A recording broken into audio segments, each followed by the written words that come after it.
बारिश में गरीब बहू की चटपटी खेत वाली खुली रसोई। सड़क किनारे खेत में एक बड़ा तंबू लगा हुआ था। तंबू के नीचे कुछ लोग कुर्सियों पर बैठकर मजे से पकौड़े, भुट्टे, आलू का पराठा, घुइया की पत्ती के बड़े मंगोड़े ये सब खा रहे थे। धीमी धीमी बारिश हो रही है। कुछ लोग हाथ में छाता लेकर तो कुछ लोग रेनकोट पहनकर पकौड़ों का आनंद ले रहे हैं। बच्चे पास में खेल रहे हैं। वाह सुनीता, बहू के हाथ के इन पकौड़ों का स्वाद तो सच में लाजवाब है। बिल्कुल सही कहा विमला बहन, ऐसी चटपटी चीजें इस मौसम में मिल जाए तो मजा आ जाता है। तंबू के पास ही एक मचान बनी हुई है जिसके ऊपर बहुत सारी हरी भरी बेलें लटक रही हैं। मचान के आसपास खेतों में ताजी सब्जियां लगी हुई हैं। रसोई के अंदर सुनीता बड़े चाव से खाना बना रही है। वो कढ़ाई में पकौड़े तल रही है। माँ जी जरा आग को थोड़ा और तेज कर दीजिए ताकि पकौड़े एकदम कुरकुरे बने। हाँ बहू, मैं अभी लकड़ियों को ठीक कर देती हूँ। ये भुट्टा भी बस भुनने ही वाला है। देवकी चूल्हे की आंच पर मजे से भुट्टा भून रही है। सुनीता कढ़ाई में तीखा और चटपटा तड़का लगाती है जिसकी तीखी खुशबू पूरे खेत में फैल जाती है। बाहर बैठे लोग खुशबू सूंघते हैं। अरे भाई देखो कितना अच्छा तड़का लगा है, खुशबू तो दूर दूर तक फैल रही है।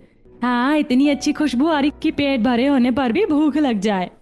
रमेश, हरीश और गुड़िया तीनों मिलकर ग्राहकों को गरम गरम भुट्टों के पकौड़े और आलू के पकौड़े सर्व कर रहे हैं। लीजिए भाई साहब, आपके गर्मा गर्म आलू के पकौड़े तैयार हैं, खाकर बताइएगा।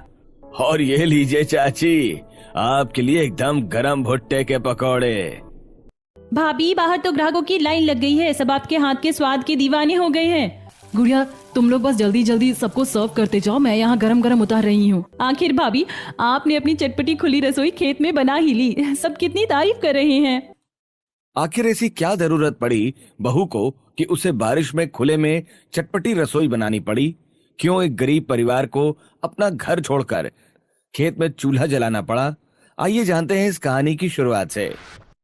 गर्मी का भीषण मौसम है और सुनीता पसीने से लथपथ होकर चूल्हे में लकड़ियां जलाते हुए रोटियां सेक रही है। चूल्हे का धुआं पूरी रसोई में भर गया है। सुनीता को अचानक चक्कर आ जाता है। वो दीवार का सहारा लेकर खड़ी होती है। उफ, आज तो गर्मी बर्दाश्त के बाहर है, सिर पूरी तरह घूम रहा है। सुनीता जैसे जैसे खुद को संभाल कर रोटियों की टोकरी लेकर बाहर कमरे में आती है जहां देवकी, हरीश, रमेश जमीन पर चटाई बिछाकर बैठे हैं। सुनीता सबके सामने थाली लगाते हुए, हे भगवान, खाना बनाने में इतनी गर्मी लग रही है कि क्या बताऊं। चूल्हे का धुआं घर के अंदर भर जाता है और हमारी रसोई भी छोटी सी है। बड़ी मुश्किल से तुम्हें खाना बनाकर लाई हूँ। चलो अब आप लोग जल्दी जल्दी खा लो। सब लोग खाना खाने के लिए बैठते हैं। हरीश सब्जी का पहला निवाला मुंह में लेते हुए, सुनीता बहू इतना चटपटा और टेस्टी खाना बनाती है, लेकिन खाना खाने का मन नहीं करता क्योंकि इतनी ज्यादा गर्मी है कि खाना अंदर तक जाता ही नहीं। हाँ पिताजी, शरीर से इतना पसीना बह रहा है कि भूख ही मर जाती है। हाँ बहू, खाना बहुत अच्छा बनाती है, लेकिन अब गर्मी की वजह से खाना खाया ही नहीं जाता। मैं समझ सकती हूँ माँ जी, इस उमस में तो सांस लेना भी भारी लग रहा है। मैं भी बस किसी तरह पेट भरने के लिए 2 रोटियां खा रही हूँ भाभी।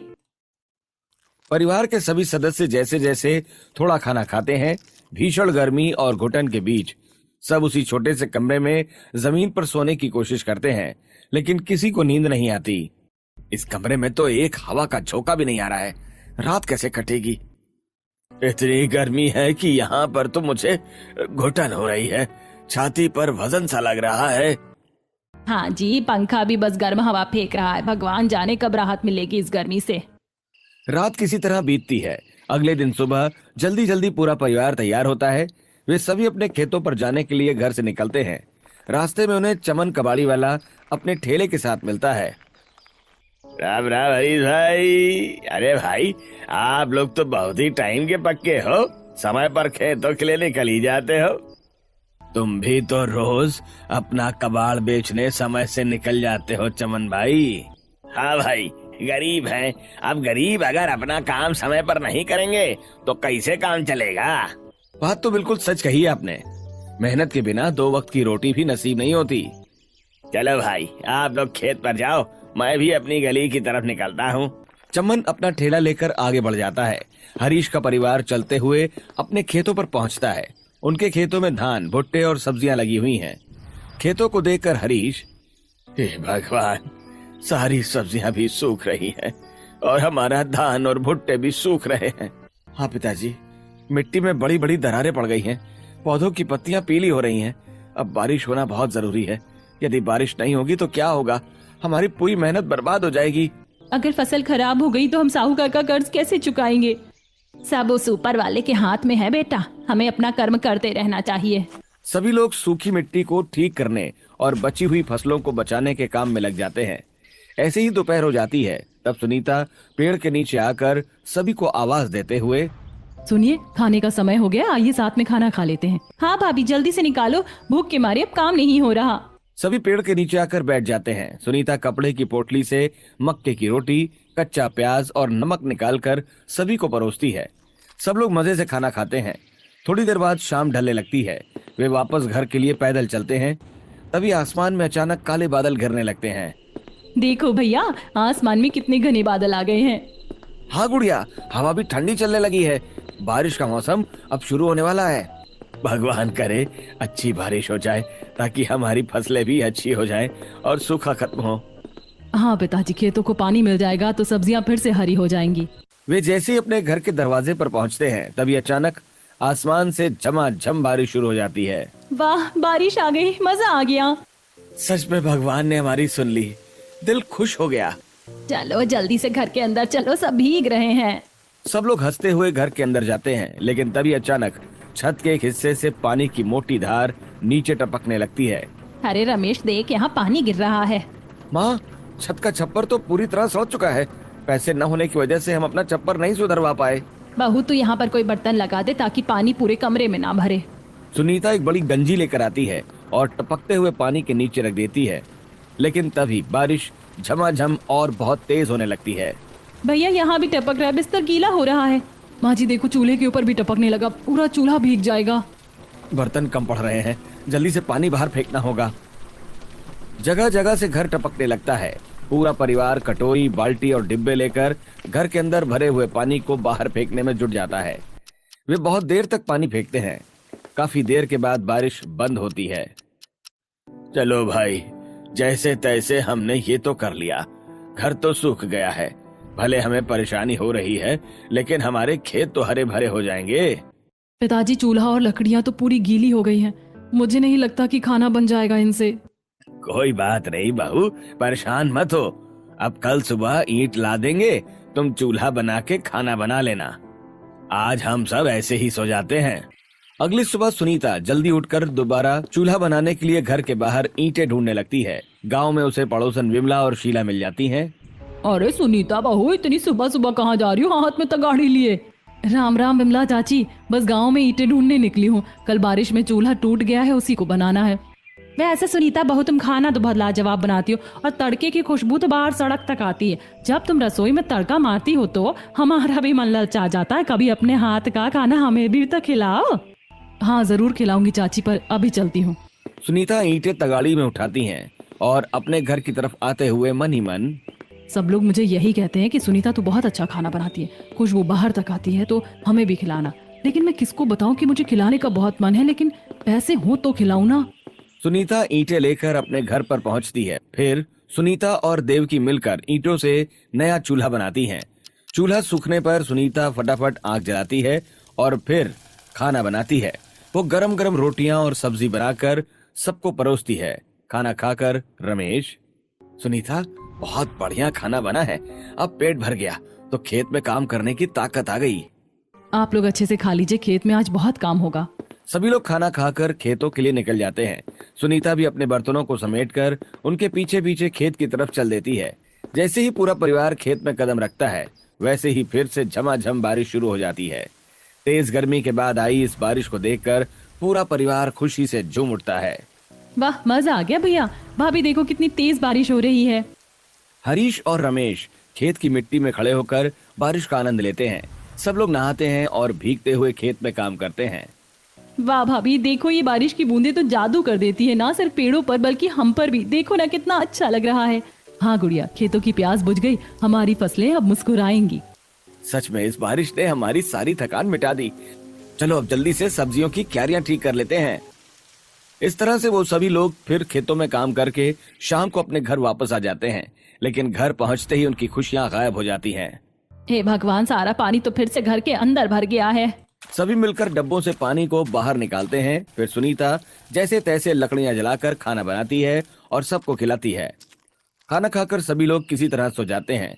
अगले दिन सुबह सुनीता पूरे घर में कीचड़ और पानी को फैला हुआ देखकर सभी से, पिताजी आप लोग खेत निकलिए, मैं ये सारा पानी और कीचड़ साफ करके आप लोगों के लिए खाना बनाकर खेतों में ले आऊंगी। सुनीता तू अकेले ये सब कैसे साफ करेगी, हम मदद कर देते हैं। नहीं नहीं, आप लोग जाइए, मैं सारा काम करके आती हूँ, खेतों का काम ज्यादा जरूरी है। ठीक है बहू, हम निकलते हैं, तू अपना ध्यान रखना। सो हे गाइज, अगेन मैं आपके साथ में शेयर करने वाली हूँ फ्लिपकार्ट से बहुत ही प्रीमियम क्वालिटी का Anarkali kurta set under ₹1,000 only. Look at the catalogue, जैसे दिखाया गया था बिल्कुल डिट्टो वैसे आपको मिल जाएगा। It's a silk blend fabric and Anarkali bottom और कुर्ते का सेट आपको देखा है। बहुत ही मिनिमल सी आपको एम्ब्रॉयडरी मिल जाएगी और दुपट्टे में आपको फुली वर्क मिल जाएगा। बॉटम आपको प्लेन सा मिलने वाला है। क्वालिटी इसकी एकदम टॉप टू नोज है। वेयर करके देखते हैं। वेयर करने के बाद में it's a super duper comfortable piece and quality amazing है। लोग जाइए, मैं सारा काम करके आती हूँ, खेतों का काम ज्यादा जरूरी है। ठीक है बहू, हम निकलते हैं, तू अपना ध्यान रखना। हरीश, रमेश, देवकी और गुड़िया खेत चले जाते हैं और सुनीता घर में काम में लग जाती है। वो कीचड़ साफ करती है, फिर जैसे तैसे चूल्हे को सुखाकर खाना बनाती है और खाना टोकरी में कपड़े से ढककर टोकरी लेकर खेतों की तरफ निकल जाती है। गांव की कच्ची पगडंडी पर सुनीता खेतों की तरफ जा रही थी, तभी अचानक एक झाड़ी के पीछे से एक बड़ा कुत्ता भौंकता हुआ बाहर आ जाता है। अरे हट हट, यहाँ से दूर हो। कुत्ता सुनीता की तरफ लपकता है। सुनीता अपनी टोकरी संभालते हुए तेज दौड़ने लगती है। फिर वो हांफते हुए एक मोड़ पर रुककर, उफ, मेरी तो सांस ही अटक गई थी। खाना बनाकर खेतों में लेकर जाना भी आसान नहीं है। तभी अचानक सामने रोड से एक बड़ा ट्रक हॉर्न बजाता हुआ गुजरता है। सुनीता की नजर उस पर पड़ती है। वो देखती है कि खुली ट्रक में पीछे औरत एक गैस स्टोव रखकर खाना बना रही है। ट्रक आगे बढ़ रहा है और वो औरत बहू की आराम से सब्जी चला रही है। अरे, चलते ट्रक में गैस चूल्हा जलाकर खाना बन रहा है। ट्रक में बैठी वो औरत भी सुनीता को देखकर मुस्कुराते हुए चली जाती है, लेकिन सुनीता के चेहरे पर एक नई चमक आ जाती है। जब वो औरत वहाँ खुले ट्रक में खाना बना सकती है तो क्यों ना मैं भी अपने खेत में खुली रसोई बना लूं, जिससे कि आसानी से खाना बनाकर सबको खिला पाऊंगी। ऐसा सोचते हुए वो खेतों पर पहुंचती है। उसका पूरा परिवार खेत के किनारे एक इमली के पेड़ के नीचे भूख से बैठा हुआ है। देवकी उसे देखकर, अरे सुनीता, ये क्या बात हुई? इतनी देर हो गई, सबको भूख लगी, तुम इतनी देर से खाना लेकर आई हो? हाँ बहू, भूख के मारे पेट में चूहे कबड्डी खेल रहे हैं, बहुत देर कर दी तुमने। क्या करूँ माँ जी, इतना सारा काम था घर पर, पूरे घर का कीचड़ साफ करना पड़ा, चूल्हा सुखाना पड़ा। अच्छा, कोई बात नहीं, अब जल्दी से थाली लगा। सुनीता टोकरी खोलती है और सबको खाना परोसते हुए, अरे ये क्या, मैं जब खाना लेकर निकली थी तो खाना एकदम गर्मा गर्म था। मुझे लगा सबको गर्मा गर्म खाना बहुत पसंद आएगा, लेकिन खाना खेतों तक लाते हुए सारा खाना ही ठंडा हो गया। कोई बात नहीं सुनीता, ठंडा होने के बाद भी खाने से बहुत अच्छी खुशबू आ रही है और इसका स्वाद भी बहुत अच्छा है। सभी लोग बड़े चाव से खाते हैं। तभी खेत से लगे कच्चे रास्ते से गांव के 2 मजदूर गुजर रहे होते हैं। आलू गोभी की सब्जी की तीखी खुशबू उनके नाक तक पहुंचती है। अरे भाई, कितनी अच्छी खुशबू आ रही है, ऐसा लग रहा है जैसे किसी ढाबे पर बहुत अच्छी गोभी आलू की सब्जी बन रही है। हाँ भाई, मुझे भी ऐसा लग रहा है, मुंह में पानी आ गया। दोनों मजदूर बातें करते हुए आगे चले जाते हैं।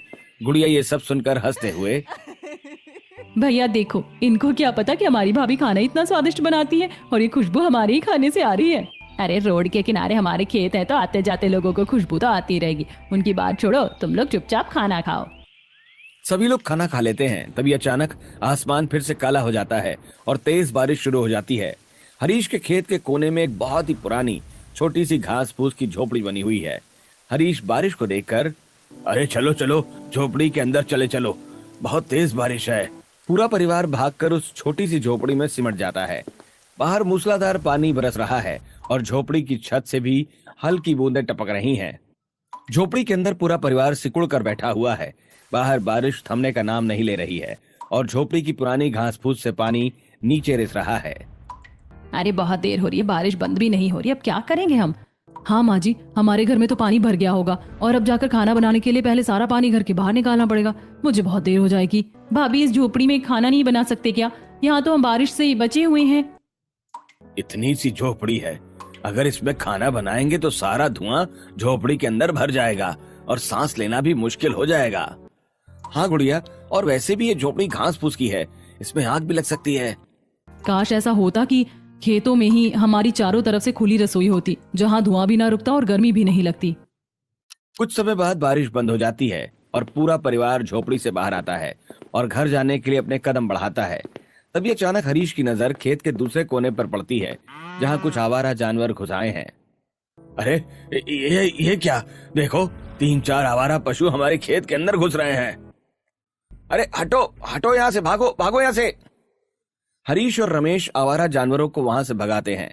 तभी देवकी खेत में लगी लौकी की एक बेल को देखकर, हे भगवान, इस लौकी के एक बेले में एक बड़ी सी लौकी फल गई थी। मैंने सोचा था कि कल उसी की सब्जी बनाएंगे, लेकिन लगता है गाय उसे भी खा गई। माँ, तुम्हें अपनी लौकी की चिंता हो रही है और मुझे तो ऐसा लगता है कि अगर हम चले जाएंगे तो ये जानवर तो हमारा पूरा खेत ही खराब कर देंगे। हमारी बच्ची कुची सब्जियां भी खा जाएंगे। बातें करते हुए सभी अपने घर की तरफ निकल जाते हैं। पूरा परिवार रात के अंधेरे में भीगते हुए जैसे ही अपने घर पहुंचता है तो उनके सामने तबाही का मंजर होता है। घर का छप्पर पूरी तरह टूटकर नीचे गिर चुका है, केवल दीवारें ठीक हैं। हे भगवान, हमारा तो आशियाना ही उजड़ गया। अब हम कहाँ सिर छुपाएंगे? रोने से काम नहीं चलेगा माँ, हमें हिम्मत रखनी होगी। पिताजी चलिए इस छप्पर का मलबा हटाते हैं और फिर बिस्तर लगाकर सो जाते हैं। हमें सुबह खेतों में काम करने भी तो जाना है ना। जैसे तैसे रात के 3 बजे तक वो लोग अपने घर का मलबा हटाते हैं और फिर बिस्तर लगाकर अपने टूटे हुए घर के अंदर ही सो जाते हैं। थकावट के कारण सभी को नींद भी आ जाती है। अगले दिन सूरज सर पर आ जाता है और पूरा परिवार बहुत देर से खेत पहुंचता है। हरीश सूखी क्यारियों को देखकर माथा पकड़ते हुए, आज तो हमें आने में काफी देर हो गई। इतनी देर से अगर हम खेतों पर आएंगे तो काम कैसे करेंगे? और हमारी रोजी रोटी तो यही खेत है। हमें उनकी देखभाल सही समय पर ही करनी होगी। इसका कोई ना कोई हल तो निकालना ही पड़ेगा पिताजी। ऐसे रोज रोज भागदौड़ नहीं हो सकती। तभी कबाड़ी वाला चमन अपने ठेले पर बहुत सारा पुराना कबाड़, टीन के शेड और खाली प्लास्टिक के डब्बे लादकर खेत के पास वाले पक्के रास्ते से गुजर रहा होता है। वो हरीश को परेशान देखकर रुक जाता है। अरे हरीश भाई, राम राम। बारिश ने तो तुम सबको भी परेशान कर दिया ना? सुना तुम्हारा घर गिर गया। हाँ चमन भाई, हम गरीब तो ऐसे ही परेशान होते हैं, कुदरत भी हम पर ही कहर ढाती है। सुनीता ठेले पर लदे बड़े बड़े टीन के टुकड़ों और प्लास्टिक के मजबूत डब्बों को देखकर चमन से, चमन काका, आप अपने ठेले के ये पुराने टीन के शेड और बड़े प्लास्टिक के डिब्बे हमें दे दो। टीन के शेड? तुम इसका क्या करोगी बहू? चमन काका, मैं इन सबको लगाकर खुले खेत में चटपटी रसोई बनाऊंगी। चमन सुनीता को टीन के खाली डब्बे और प्लास्टिक के बड़े बड़े डब्बे देकर वहां से चला जाता है। तब देवकी सुनीता से, अरे बहू, तू ये क्या कह रही है? खेतों में खुली रसोई? वो भला कैसे हो सकता? तेरा दिमाग तो ठीक है। माँ जी, पिताजी, मैं यहाँ पर खुली रसोई बना लेती हूँ, तो उससे हम सब जानवरों को भी देख सकते हैं और खुद भी यहाँ पर खाना बनाकर खा सकते हैं। आने जाने में टाइम बचेगा हमारा। हाँ, और हम सब्जियां भी देख सकते हैं। वैसे भी हमारा घर गिर गया है तो वहां रहने का कोई मतलब नहीं। हाँ बहू, ये बात तो तुमने बहुत पते की कही। चलो हम सब मिलकर इस काम में लग जाते हैं। सभी मिलकर पास के जंगल में जाते हैं, बांस और झाड़ियां काट कर ले आते हैं। पूरा परिवार मिलकर जंगल की तरफ निकल पड़ता है और वहां से वो लोग बांस की कुछ झाड़ियां काट कर ले आते हैं। पिताजी, मैं ये 4 बांस चारों कोनों पर गाड़ देता हूँ। हाँ रमेश, मैं मिट्टी खोदने में आपकी मदद करती हूँ। सभी लोग मिलकर जमीन में बांस गाड़ते हैं, फिर ऊपर चमन से ली गई टीन और प्लास्टिक के डब्बों को काट कर छप्पर बनाते हैं ताकि पानी अंदर ना आए। इस तरह एक शानदार मचान बनाकर तैयार हो जाता है। सुनीता मचान को देखते हुए अपनी सास से, देखिए माँ जी, हमारी मचान बनकर तैयार हो गई है। चलिए इसके आसपास कुछ बेलों वाली सब्जियां लगा देते हैं और तैयार बेलों को इसके ऊपर चढ़ा देते हैं ताकि वो जानवरों से भी सुरक्षित रहे और हमारी रसोई देखने में भी हरी भरी लगेगी। हाँ बहू, मैं बेलों को इस मचान के ऊपर चढ़ा देती हूँ और बीज भी लगा देती हूँ, तो इस मचान के अंदर जल्दी से अपना चूल्हा बना ले। हाँ भाभी, चलो अंदर चूल्हा बनाने में मैं भी आपकी मदद करती हूँ। रमेश, मैं तो सोच रहा हूँ कि हमारे पास थोड़े से रस्सी के बंडल रखे हैं, तो इन बचे हुए बांस से हम दोनों एक खटिया तैयार कर लेते हैं। वो हमारे आराम करने के काम आएगी। हाँ पिताजी, मैं और माँ भी घर जाकर रसोई बनाने का सारा सामान ले आते हैं। वैसे भी भूख लगी है। जैसे ही मचान बनकर तैयार होगा, भाभी जल्दी से खाना बना देंगी और हम आज इस खुली रसोई में बैठकर खाना खाएंगे। गुड़िया और देव की रसोई का सामान लाने के लिए घर की तरफ निकल जाते हैं और सुनीता खेत के आसपास से कुछ ईंट और मिट्टी लाकर मचान के अंदर चूल्हा बनाने लगती है, तो वहीं हरीश और रमेश मिलकर बांस और रस्सियों से खटिया तैयार करने लगते हैं। थोड़ी देर बाद गुड़िया और देवकी रसोई का सारा सामान लाकर मचान के अंदर रख देते हैं। शाम तक उनकी खटिया भी तैयार हो जाती है और ईंट का चूल्हा भी सूखकर रेडी हो जाता है। तभी अचानक झमाझम बारिश होने लगती है। चूल्हे के किनारे से आ रही बौछार को देखकर सुनीता, ऐसा करते हैं, चूल्हे के पीछे भी हम 3 शेड और प्लास्टिक के डिब्बे को काट कर एक आड़ बना देते हैं ताकि बौछार अंदर ना आए। अब सुनीता रमेश के साथ मिलकर प्लास्टिक के और टीन के डब्बे को काटकर चूल्हे के पीछे उन्हें लगाकर एक आड़ बना देती है। तब तक गुड़िया बारिश में भीगते हुए हरी सब्जियां जैसे भिंडी, मूली, भत्ते, आलू, गाजर, टमाटर, हरी धनिया, हरी मिर्च सारी सब्जियां तोड़कर टोकरी में रख कर ले आती हैं और चूल्हे के पास रखते हुए, भाभी देखिए, मैं अपने खेतों से ये सारी सब्जियां तोड़ कर ले आई हूँ, बस आप जल्दी से खाना तैयार कीजिए, बहुत भूख लग रही है। अब सुनीता बची हुई लकड़ियों से चूल्हा जलाती है और खुली रसोई में खाना बनाना शुरू कर देती है। वो कढ़ाई में तेल डालकर आलू भट्टे के पकौड़े बनाती है और फिर बघारे हुए चावल और तड़के वाली दाल बनाती है और फिर मक्के का आटा गूंदकर चूल्हे पर गर्मा गर्म रोटियां सेक कर सभी को सर्व करते हुए, आप लोग गरम गरम खाना खाना शुरू कीजिए और बताइए कि कैसा बना है। सुनीता के बनाए खाने की खुशबू न सिर्फ मचान के अंदर बल्कि बाहर दूर तक फैल रही थी। खाना खाकर रमेश, लाजवाब, जीरे वाले चावल और आलू भंटे के पकौड़े का जोड़ बहुत ही तीखा और चटपटा है। हाँ भाभी, आपने ये दाल फ्राई भी जबरदस्त बनाई है, सब कुछ बहुत अच्छा लग रहा है। सभी लोग स्वाद लेकर खाना खा लेते हैं और हरीश खाना खाकर खटिया पर आराम करने लगता है। तभी वो देखता है कि खेत के किनारे से कुछ जंगली सुअर आ रहे हैं। रमेश, देखो वो जानवर आ रहे हैं, जल्दी लाठी उठाओ। रमेश और हरीश तुरंत दौड़ कर जाते हैं और चिल्लाकर उन जानवरों को भगा देते हैं। वापस आकर खटिया पर बैठते हुए रमेश, चलो भाई, ये तो बहुत अच्छा हो गया। अब रसोई यहाँ होने से हमारी सब्जियां भी बच गईं और खाना भी गर्मा गर्म मिला। सभी लोग मचान के नीचे बिस्तर लगाकर सो जाते हैं। हरीश और रमेश खटिया पर ही सो जाते हैं और अगले दिन सुबह जल्दी उठकर सभी लोग खेतों में काम करने लगते हैं। तभी देवकी सुनीता से, बहू, मेरा तो करेले खाने का मन कर रहा है। मैंने करेले की फैली हुई बेलों को मचान पर बांध दिया था। कुछ करेले मुझे दिखाई दे रहे, मैं तोड़ कर ले आती हूँ। आज तुम करेले बना लेना और हाँ, साथ में कुछ अरबी के पत्ते भी ले आती हूँ, तुम उनके पकौड़े जरूर बनाना। अब देवकी और गुड़िया जाकर मचान के ऊपर लगे हुए करेले तोड़ लेती हैं और पास ही लगी हुई अरबी की पत्तियां भी तोड़ लेती हैं और फिर उन्हें लाकर सुनीता को दे देती हैं। सुनीता चूल्हे पर करेले की चटपटी सब्जी और अरबी के पत्तों के चटपटे पकौड़े बनाकर तैयार करते हुए, गुड़िया, मैंने खाना लगभग तैयार कर लिया है, तुम सबको बुला कर ले आओ और मैं सभी को खाना परोस देती हूँ। अब गुड़िया खेतों में जाकर सभी को आवाज देती है। सभी लोग खाना खाने के लिए आ जाते हैं। फिर सुनीता सभी को गर्मा गर्म घुइया के पकौड़े, मक्के की रोटी, करेले की तीखी सब्जी सर्व कर देती है। सभी लोग बड़े चाव से खाना खाते हैं और खेतों में काम करने के लिए चले जाते हैं। ऐसे ही समय गुजरता है। उनके खेतों में लगी हुई धान की फसल, सब्जियों की फसल और मचान पर चढ़ी हुई सब्जियों की बेलें काफी अच्छी तरह से तैयार हो जाती हैं। एक दिन विमला और शीला रास्ते से गुजर रही होती हैं। वे मचान पर लटकती सब्जियां और सुनीता की खुली रसोई देखकर वहां आ जाती हैं और विमला से, अरे भाई, इतनी अच्छी अच्छी सब्जियां हैं तुम्हारे यहाँ। हरीश भाई, कद्दू और लौकी तो देखो कैसे लटक रहे हैं। हाँ विमला बहन, हम खेतों में मेहनत करते हैं। हमने सब्जियां उगाई हैं, रात दिन एक किया है हमने। अरे इतनी अच्छी खुशबू कहाँ से आ रही है? मेरी बहू अंदर खाना बना रही है, आओ चलो तुमको भी खिलाती हूँ, बहुत टेस्टी खाना बनाती है वो। दोनों पड़ोसने देवकी के साथ अंदर आती हैं और बारिश में गरीब बहू की चटपटी खेत वाली खुली रसोई देखकर हैरान होते हुए, अरे वाह बहू, तुमने तो बारिश में ये खुली रसोई बनाकर बड़ा अच्छा काम किया। इस रसोई में तो अंदर पानी भी नहीं भर रहा और चारों तरफ से खुली होने की वजह से तुम अपने खेतों पर भी नजर रख पा रहे हो और साथ ही तुम्हें गर्मी भी नहीं लगेगी, बारिश के भी मजे ले रही हो। वैसे बहू, तुम जो खाना बना रही हो उसकी खुशबू दूर दूर तक फैल रही है। आखिर क्या बना रही हो ऐसा? बैठिए चाची जी, मैं आपको खिलाती हूँ। आज मैं भुट्टे के पकौड़े, तड़के वाले चावल और मक्के की रोटी और अपने ही खेतों में उगी हुई सब्जियां बना रही हूँ। बैठो बहन, तब तक मैं एक तरफ चूल्हे की आग पर तुम लोगों के लिए भुट्टे भी भून देती हूँ। देवकी और शीला चटाई पर बैठ जाते हैं। सुनीता खाना बनाकर उन लोगों को परोस देती है और साथ ही देवकी गरम गरम भुट्टे चटनी लगाकर उन्हें दे देती है। वे दोनों खाना खाकर बहुत खुश होती हैं और सचमुच सुनीता बहू के हाथ का खाना कितना स्वादिष्ट है ना शीला बहन? हाँ बहन, बहुत ही चटपटे पकवान बनाती सुनीता बहू। विमला और शीला खाना खाकर तारीफ करते हुए चली जाती हैं।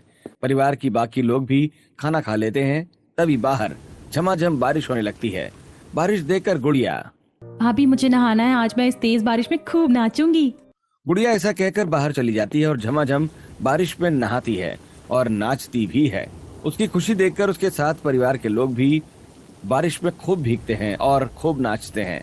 थोड़ी देर बाद वे अपनी छोटी सी झोपड़ी में जाकर अपने अपने कपड़े बदल लेते हैं और चैन की नींद सो जाते हैं। अगले दिन झमाझम बारिश के बीच सुनीता अपनी खुली रसोई में खाना बना रही थी। उसी समय सड़क से दो थके हुए मजदूर हाथ में छाता लेकर गुजर रहे थे। खाने की खुशबू सूंघकर बोला, भाई इतनी अच्छी खुशबू है, काश ये खाना खाने को मिल जाता तो मजा आ जाता। हाँ यार, पर हम पराए लोगों से कैसे मांगे, चलो आगे चलते हैं। दोनों मजदूर छाता लेकर चले जाते हैं। सुनीता ये सब देखकर खाना बनाते हुए खटिया पर बैठे अपने सास ससुर से, पिताजी कितने सारे लोग हमारा खाना खाना चाहते हैं, हमें उन्हें यहाँ बैठाकर खाना खिलाना चाहिए। अगर इतने लोगों को मुफ्त में खाना देगी तो हमारा तो बंटा ही धार हो जाएगा, कोई जरूरत नहीं है। तभी विमला और शीला फिर से वहां आती हैं। हरीश भाई, सुनीता बहू, तुम्हारे खाने की याद मुझे फिर से खींच लाई, आज फिर से हमें पकौड़े खिला दो। सुनीता उन्हें खाना परोसती है। विमला और शीला खाना खाकर उठती हैं और वे सुनीता से, सुनीता बहू, तुम इतना टेस्टी खाना बनाती हो कि कोई खाए बिना रह नहीं सकता, तो तुम ऐसा करो कि ये खाना बेचना शुरू कर दो, और ये लो, ये कुछ पैसे रख लो, ये हमारे आज के खाने के हैं। सुनीता के मना करने के बाद भी शीला उन्हें पैसे दे देती है और वहां से चली जाती है। उसके जाने के बाद सुनीता सभी से, क्यों ना हम ऐसा ही करें और खाना बेचें, इससे हमारी गरीबी भी दूर हो जाएगी। बात तो सही है, पर बारिश का मौसम है, रसोई तो हमारी चारों तरफ से खुली है, हवा आ रही है, लोग बैठेंगे कहाँ? हमारी इस खुली रसोई में काफी सारे लोगों का खाना मैं अकेले ही बना सकती हूँ, बस हमें ग्राहकों के बैठने की व्यवस्था करनी होगी। हाँ ये बात तो है। ऐसा करते हैं, खेत की कुछ सब्जियां तोड़कर बाजार में बेचते हैं और एक छाता खरीद के ले आते हैं ग्राहकों के लिए। अगले दिन रमेश खेत में ताजी सब्जियां तोड़कर बाजार में बेचता है और वहां से एक बड़ा छाता लेकर आता है और खेतों के किनारे लगा देता है। तभी चमन कबाड़ी वाला फिर से वहां आता है। अरे भाई, बड़ी अच्छी खुशबू आ रही है सुनीता बहू, आज चूल्हे पर क्या चढ़ाया है? चमन काका, आज मक्के की रोटी और चटपटी चटनी है, आइए आप खाना खाइए। सुनीता चमन को भरपेट खाना खिलाती है। फिर चमन, बहू मेरे पास पैसे तो नहीं है, पर इस स्वादिष्ट भोजन के बदले मैं तुम्हें अपने ठेले से 2-3 पुरानी कुर्सियां दे देता हूँ। बहुत बहुत धन्यवाद काका, ये हमारे बहुत काम आएंगी। इस तरह एक छाते के नीचे 2-3 कुर्सियां लग जाती हैं। रमेश एक लकड़ी के पट्टे पर कोयले से चटपटी रसोई का खाना सिर्फ 50 रुपए में का बोर्ड भी लगा देता है। तभी वहीं दो मजदूर आकर, अरे देखो यहाँ बोर्ड लगा है, तो क्या यहाँ खाना बिकता है? हाँ भाई साहब, बिल्कुल गरम और चटपटा खाना मिलता है, आइए बैठिए। दोनों झमाझम बारिश के बीच छाते के नीचे कुर्सियों पर बैठ जाते हैं और बोर्ड पढ़ते हुए रामू, अरे ये तो बहुत सस्ता है, हम दोनों ही 50 में खा लेंगे, 25 तेरे 25 मेरे। हाँ भाई, ये तो हमारे बजट में है। सुनीता दोनों को 50 के चटपटी आइटम परोसती है। दोनों तारीफ करते हुए तड़के वाली दाल, चावल, मिक्स वेज की सब्जी, भुट्टे के पकौड़े, चटनी और गर्मा गर्म भुट्टे खाकर वहां से चले जाते हैं। हरीश का परिवार पैसे पाकर बहुत खुश होता है। अगले दिन वो 2 मजदूर 5-6 और मजदूरों को अपने साथ लेकर आते हैं। भाई हमको भी चटपटा खाना चाहिए, हमें वो 50 वाली थाली दे दो। तभी अचानक तेज बारिश होने लगती है। फिर भी मजदूर बिल्कुल नहीं भीगते। वे अपना अपना छाता खोल लेते हैं और कुछ मजदूर अपना रेनकोट पहन लेते हैं और फिर सभी लोग वहां बैठकर खाना खाते हैं। मचान के अंदर रमेश खाना बना रही सुनीता से, सुनीता ऐसे तो काम नहीं चलेगा, हमको यहाँ पर एक लंबा शेल्टर बनाना पड़ेगा ताकि सब लोग सूखे में बैठकर खाना खा सकें। पर अभी तो हमारे पास पैसे नहीं है, कुछ दिन तो ऐसे ही चलाना पड़ेगा। कोई बात नहीं बेटा, हम एक और बड़ा छत्ता ला सकते हैं बाजार से। हरीश एक और छत्ता लाकर लगा देता है। अब मजदूर छाते के नीचे बैठकर खाना खाने लगते हैं। ऐसे कुछ दिन बीतते हैं और उनके पास कुछ पैसे भी इकट्ठे हो जाते हैं। फिर ये लोग बाजार में एक लंबा सा तिरपाल खरीदते हैं और कबाड़ वाले चमन से ही खरीद कर कुछ कुर्सियां, टेबल, कुछ पुराने टेबल तिरपाल के नीचे रख लेते हैं और फिर इस तरह से उनका तिरपाल का बड़ा शेल्टर तैयार हो जाता है और लोग वहां पर आराम से बैठकर खाना खाने लगते हैं। एक दिन वहां से गुजरते हुए साहूकार सुनीता की चटपटी रसोई और छोटे से ढाबे को देखकर हरीश के पास आकर, अरे वाह हरीश, तुमने यहाँ खेतों में खुली रसोई के साथ साथ ढाबा भी बना लिया है। राम राम साहूकार जी, बस गुजर बसर हो रही है। हरीश, तुमने मुझसे जो पुराना कर्जा लिया था उसे आज ही वापस करो या मुझे तुम्हारा गांव का घर दे दो। साहूकार जी, वो घर तो हमारा इकलौता आशियाना है। थोड़े दिन रुक जाइए, हम आपको आपका पूरा पैसा ब्याज समेत दे देंगे। ठीक है, मैं तुम्हें 1 हफ्ते का टाइम देकर जा रहा हूँ। अगर पैसे नहीं मिले तो घर मेरा होगा। साहूकार वहां से चला जाता है। तभी कॉलेज की कुछ लड़कियां वहां आती हैं और झमाझम बारिश के बीच में साहूकार वहां से चला जाता है। तभी कॉलेज की कुछ लड़कियां वहां आती हैं और झमाझम बारिश के बीच में गरीब बहू की चटपटी खेत वाली खुली रसोई को देखकर आपस में बातें करते हुए, देख रही है शिप्रा, बारिश में खुली रसोई कितनी अच्छी लग रही है और खुशबू तो कितनी अच्छी आ रही है। हाँ काजल, मैंने सुना है कि यहाँ सस्ता, चटपटा और अच्छा खाना मिलता है। चल हम भी खाते हैं और साथ में इस रसोई की वीडियो भी बनाते हैं, अच्छे व्यूज आएंगे। कॉलेज की सभी लड़कियां सबसे पहले खुली हुई चटपटी रसोई के अंदर पहुंचकर खाना बना रही सुनीता का वीडियो बनाते हुए, बहन जी, आपकी इस खुली हुई चटपटी रसोई का आखिर क्या राज है जिसकी खुशबू दूर दूर तक फैल रही है? हम किसानों को अपनी मेहनत से ही अपना भाग्य बदलना होता है। बस ये सब इस मेहनत का नतीजा है। मैं और मेरा पूरा परिवार इन खेतों में जी तोड़ मेहनत करते हैं और साथ ही अब हम मिलकर सभी को सस्ता, चटपटा और अच्छा खाना भी खिला रहे हैं। वीडियो बनाने के बाद लड़कियां वीडियो को सोशल मीडिया पर अपलोड कर देती हैं और फिर बैठकर चटपटा खाना खाने लगती हैं। अगले दिन उनका वीडियो वायरल हो जाता है और अगले दिन उस चटपटी रसोई का खाना खाने के लिए वहाँ भीड़ लग जाती है। भीड़ देखकर देवकी अपनी बहू से, देख रही हो बहू, आज चटपटी रसोई का खाना खाने के लिए कितने लोग आए हैं। हाँ माँ जी, मैं जल्दी जल्दी खाना तैयार करती हूँ और आप लोग सभी को सर्व कर दीजिए। और गुड़िया, तुम जाकर काउंटर संभालो और पैसों को अच्छी तरह रखना। सभी लोग काम में लग जाते हैं और सुनीता खाना बना रही है, देवकी भुट्टे भूंज रही है, हरीश और रमेश ग्राहकों को खाना सर्व कर रहे हैं और गुड़िया काउंटर पर पैसे गिन रही है। इस तरह अब रोज उनके ढाबे पर भीड़ लगने लगी थी और उनकी अच्छी खासी आमदनी होने लगी थी। 1 हफ्ते बाद साहूकार आता है तो रमेश सारा पैसे का हिसाब चुकता करते हुए, साहूकार जी, आपके सारे पैसे चुकता हो गए। अब आप खुश होकर हमारी चटपटी रसोई का खाना खाकर जाइए। साहूकार मुंह बनाकर वहां से चला जाता है। कुछ दिनों बाद वो अपने घर को भी पक्का बना लेते हैं और अपनी खुली खेत वाली रसोई में एक बड़ा टीन का शेल्टर लगाकर वहां टेबल और कुर्सियां लगा देते हैं और कुछ लड़कों को काम पर भी रख लेते हैं। इस तरह उनका जीवन अब खुशी पूर्वक बीतने लगता है। पड़ोसन रोज रात को सीखो चलाती थी। मैंने पूछा क्या देखती है, बोली अपनी कमाई, महीने के 7,000 रुपए। मैंने कहा कैसे?